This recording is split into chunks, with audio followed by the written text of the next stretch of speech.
The Inch Prince. Once upon a time, there was a little old man and a little old woman. Their names were Mr. and Mrs. Ping. They lived in a tiny house by a river. Every day, they weeded the plants in their vegetable plot.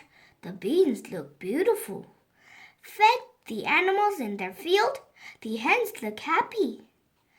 And watered the flowers in their garden. The lilies looked lovely. They had everything they wanted. Well, almost. I wish we had some children, says Mrs. Ping one evening. Only a teeny child could fit in our tiny house, said Mr. Ping sadly. But small things can be special too, said his wife. I wouldn't care if they were just 1 inch tall, she added. At that moment, a fairy flew by. She heard what Mr. and Mrs. Ping said. She noticed their lovely vegetables, happy animals, and tall flowers. These people are kind, thought the fairy. I'll be kind to them. She waved her wand and whispered some magic words. Jumping beans and flying fish. Give these folk their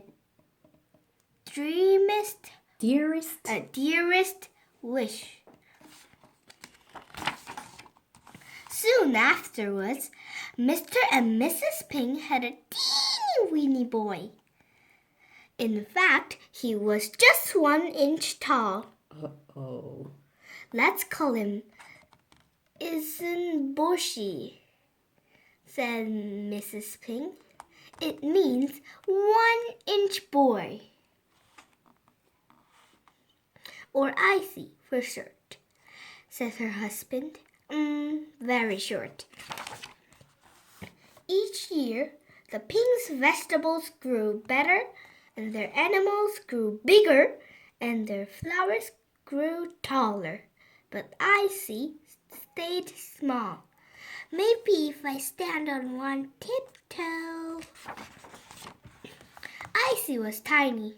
He had a bottle top for a bathtub. He had a shoelace for a scarf. He had a pea for a ball. Goal! He had a button for a dinner plate. And he had a matchbox for a bed. He's very teeny-weeny. Many years later, it was time for Icy to leave home. I'll get a job in the city. His parents gave him 3 presents for his journey. He had a rice bowl for a boat. He had a pair of chopsticks for oars. And he had a needle for a sword. Icy set off down the river, between tall mountains, past villages, around wide woods, and through towns until he reached the big city. I'll ask the emperor for a job, thought Icy. That's if I don't get squashed first. At last, Icy reached the emperor's palace. 2 guards were marching up and down outside. I like a job, said Icy. You're teeny, said one guard. What can you do? I can run past you for a start, said Icy. Hey, where did he go? He jumped over the guard's foot and ran into the palace. A maid was washing clothes. I like a job, said Icy. You're Winnie, said the maid. What can you do? I can run past you for a start, Icy said. Hey, where did he go? He jumped over the maid's soap and into the kitchen. A cook was making dinner. I'd like a job, said Icy. You're teeny, said the cook. What can you do? I can run past you for a start, Icy said. Hey, where did you go? He ran around the cook's oven and into the next room. Icy was in the throne room. He bowed to the emperor and the princess. I'd like a job, please, your majesty, said Icy. Majesty, said Icy. Would you indeed? Said the emperor. He's teeny-weeny, Daddy, said Princess Chi-Chi. What can he do? Well, I can pass your guard. I ran past your guard, your maid, and your cook to get here, said Icy. The emperor thought for a moment. You can look after Princess Chi-Chi, he said. But Daddy, moaned the princess, he's only 1 inch tall. Small things can be special too, said the emperor. From then on, Icy never left the princess' side. He was there in the morning, he was there in the afternoon, he was there at night. One day, the princess left the palace to visit her aunt. Icy went too. They came to a dark forest. I'm scared, said Princess Chi-Chi. I'll look after you, said Icy. What can you do? Said the princess.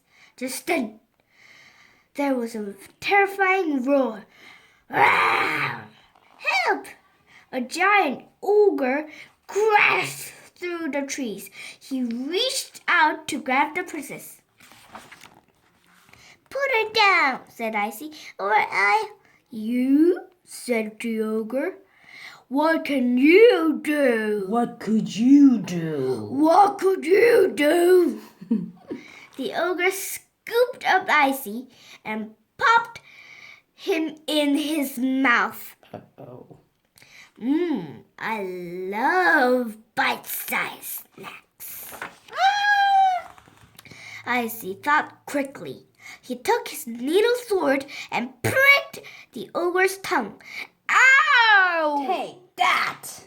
The ogre spat out Icy and ran off. That will teach him. Thank you, Icy. Look, said Icy. The ogre left his hammer behind. The princess tried to pick it up, but it was too heavy. Whew, it's heavier than it looks. I wish you were bigger, Icy, she said. Then maybe you could lift it. A cloud of magical stars shot out of the hammer and swept around Icy. Icy felt himself changing. He grew bigger and bigger and bigger. In seconds, he was as big as the princess. I'm as tall as you, said Icy. The hammer granted your wish. The princess fell in love with Icy, but not because he was tall. She loved him because he was brave. They got married and lived in the house next to the palace. The house was small, but Prince Icy and Princess Chi-Chi was happy. Were happy. They both knew that small things can be special too. Bye. The end. There's a fairy.